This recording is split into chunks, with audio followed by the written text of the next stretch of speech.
Welcome back to Bloom. She's back, the queen of the thrones. Dr. Marisol Tiero is back to talk with us about understanding what your stool says about your health. In other words, know your poo. Welcome back, Dr. Marisol. Thank you so much for having me, Cyndi. So we've got a little display in front of us, and I like the visuals because everybody can relate, I'm sure, and it's important to look at your stool. Every time. I always say, you know, it's important to poo and then peek every single time because it tells so much about you. Yeah, it really can. So what is the ideal stool? So right now what we're talking about is consistency. And this is the Bristol stool scale. Obviously an amazing little Chocolates and sausage and things and pudding.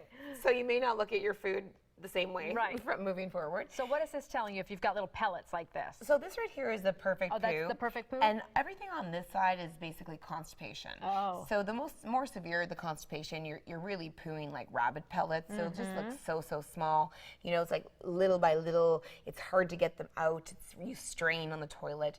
So that really can be all this side is typically a sign that maybe you have low water, you're not hydrated well. You could have hormonal issues like a low thyroid. Hypothyroidism commonly comes with constipation. Interesting. Okay, so as we move down the lane here. As you move down the lane, things get healthier, more hydrated.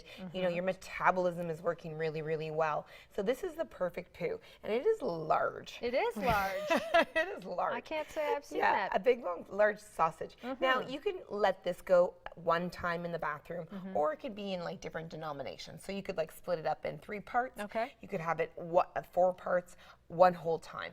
The key is you want to be eliminating that out within a day. Okay. Yeah, because that is typically the amount of fiber, fluids, and fats in foods that you ate the day before. Aha.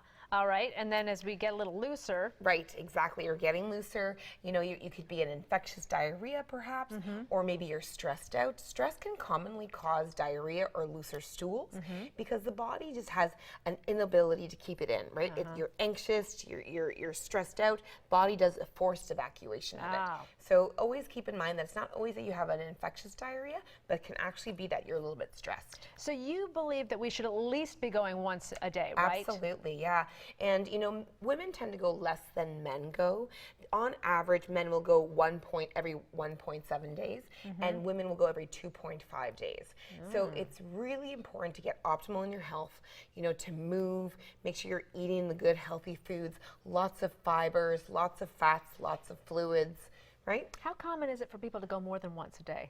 Very common, actually. Really? And ideally, it's like what our little dogs do. Like they eat and then they poo. They eat and then they poo. And that would be perfect. Okay, but for those of us who don't do that, well, apart from just drinking gallons of coffee, what other ways can you get that moving? Poop going. Yeah. Well, of course, you know, people use laxatives. I don't recommend them because, you know, you can get accustomed to them and then addicted to them and need them in order to go to the bathroom. Right. Starting the day off with warm water and lemon can really start your pipes moving. Warm green tea is excellent. And, you know, not always doing it with coffee because over the long run with coffee, you actually get addicted to the coffee and then it causes problems with more constipation in the long run. I've heard that. Yeah, caffeine can really dry out your intestine. So ideally go for things like green tea, hot water, lemon.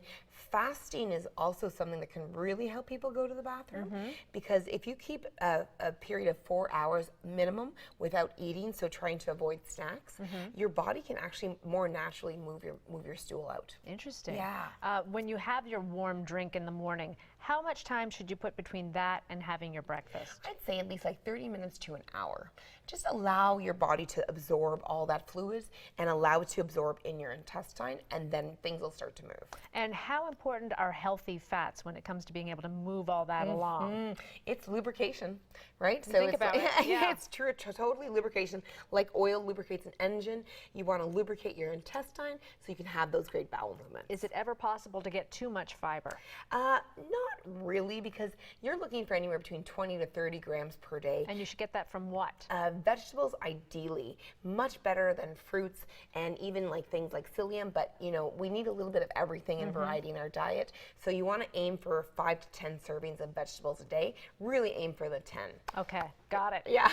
Chia seeds help as well. Yes, oh, they're great. Chia seeds, psyllium, rice bran fiber, excellent things. All right, you can follow Dr. Marisol on Facebook or her Instagram handle at Queen of Thrones, or visit her website at drmarisol.com.